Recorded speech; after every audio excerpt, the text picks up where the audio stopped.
These 7 canyoneers sadly all passed away in a flash flood at Zion National Park. It happened in September of 2015.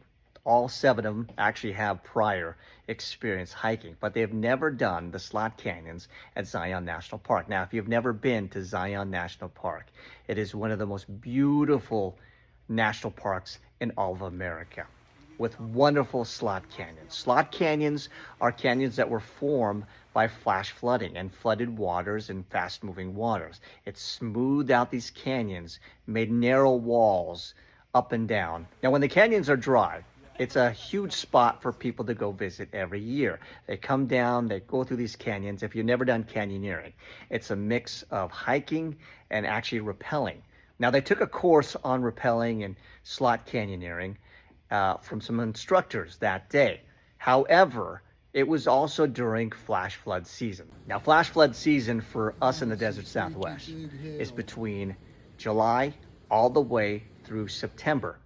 This happened in mid-September. Now, they did check weather reports that day on whether there may be chances for thunderstorms, and there were slight chances there. There was no flash flood watch that was issued, but the chances were still there. They decided to give it a shot.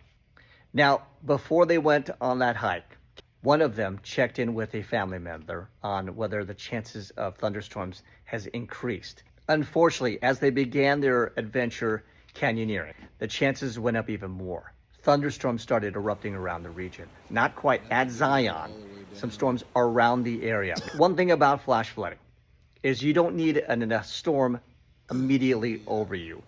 You could have a storm when you're near a river that's literally miles away, and that could bring rushing waters to your location. The most dangerous spot to be is in a narrow corridor and narrow canyon like the Keyhole Canyon.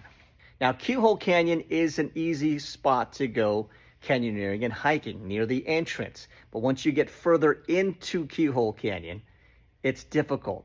You actually have to rappel down to these locations, and there's only one way out. By the time they reached Keyhole Canyon, we're in it, flash flooding was already starting to occur. Storms miles away, like we said, were starting to bring water into the canyon.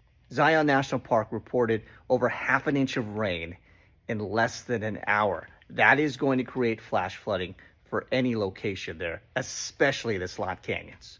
Sadly, the canyoneers could not get out. With the slick walls, the narrow walls, and only one rope, they unfortunately did not have a chance. Rescuers did find the bodies of one of the canyoneers right away, and the rest about a day later. Flash flood season in the desert Southwest is very dangerous. It's a time where we get numerous thunderstorms that produce a tremendous amount of rain in a short period of time, and that's the reason why we have so much flooding. A lot of it also can be tropical moisture from a tropical system that doesn't need to hit us directly, but feeds moisture up towards the southwest, giving us those abundant thunderstorms that produce flash flooding. Sadly, that wasn't the only tragedy that day. Miles away in Hilldale, Utah, about 19 people were carried away in their van in a flash flood. Another tragedy from flash flooding in the Southwest. A reminder how dangerous it can be and how important it is to listen to your forecasters on if any flood watches or any threat of thunderstorms are possible. Please be safe.